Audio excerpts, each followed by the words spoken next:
Welcome to Canadian PGA TV. We're here at the PGA Merchandise Show in beautiful, sunny Orlando, Florida, and I'm joined by the Chief Executive Officer of the British PGA and great friend of the Canadian PGA, Mr. Sandy Jones, who's down here for the 28th year in a row. Yeah. First of all, how's it changed in 28 years, Sandy? Well, I can hardly remember 28 years ago, but I remember it was in the Contemporary Hotel in Disney, and every company just had a bedroom, and you kind of wandered through the hotel and wandered in there. And in those days, I didn't really know anybody at all. I was just the new kid on the block.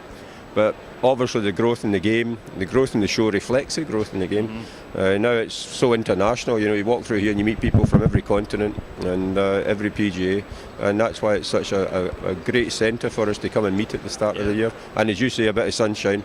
It's been cold back home, so I'm happy to have a bit of sunshine. Now, you've been here for 28 years, and you know, how important is it for you to come here every single year on behalf of your members to represent them and network with different people? I think for me personally, by coming all those years ago and meeting people, and I had just joined the PGA and I wanted to learn about the game somewhere else in the world, and America was at the forefront of that, so that's why I came. And because of that experience and the subsequent years, I've been able to stay abreast of how the game develops across the world and how it's growing across the world.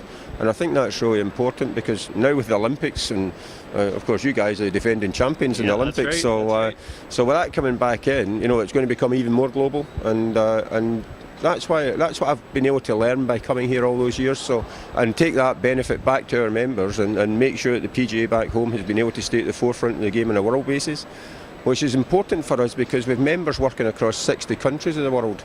Nearly 2,000 of my members actually work across other countries, so that's a big thing for us. So we're able to keep in touch with their needs as well, and that's why it's just so important to be here. Now, you mentioned global, which you play a very big role with the World PGA Alliance. For those that don't know, tell us a bit about it and tell us why it's so important.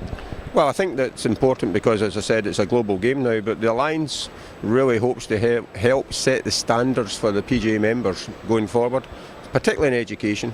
The PGA brand is a massive brand in golf, and yet we own it all individually in our own territories. And what's the point of us? Obviously people would look at Asia. What's the point of us going to Asia and all fighting over who's going to be there? So is it not better we go collectively? And this World Alliance will allow us to do that. We're able to take each other's strengths and weld them together, and learn from each other as well. And where someone's got a weakness, the other parties can help them with that. And we've all got weaknesses. We can all be better. None of us are perfect, and it's been great. It took a bit of time. There was an attempt to have a World Alliance back in the end of the 70s and early 80s, and that kind of fell through because communication was difficult. But now with emails and all the communication channels you have, the World Alliance can work because we don't always have to be in the same place at one time. But we do meet probably 3-4 times a year at some destination, and the PGA of America took a little bit of convincing to come in on this.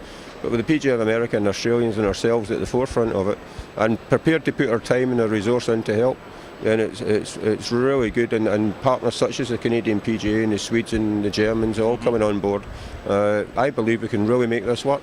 And the timing with the Olympics is so important to us because it means the professional game will be represented. Now, you mentioned about the Canadian PGA, and you've worked very closely with us the last few years or so. What have you seen from us in terms of where we've gone in the old days and where we are now?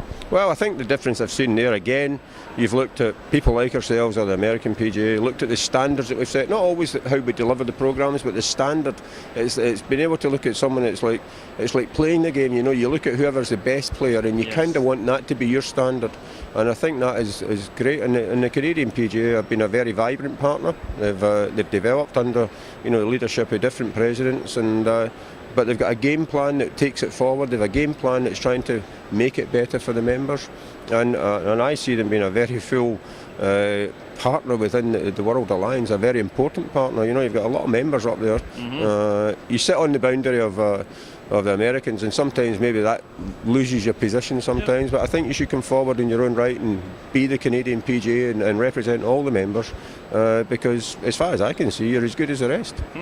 Well, Sandy, thanks for doing this. You're a great friend of the Canadian PGA and great friend of the game of golf in the world, and we really appreciate it. And thanks for everything you do, and all the best this week. Well, thanks for allowing me the chance, and just to all the members. I know probably some of them are sitting in snow back home for you, but the snow clears and the game will start again, and it's a game that's been going for 500 years, and it's the greatest game in the world, and hopefully they're all proud to be part of it, and maybe someday I'll get up there and see them all. Perfect. Thank you. Thank you.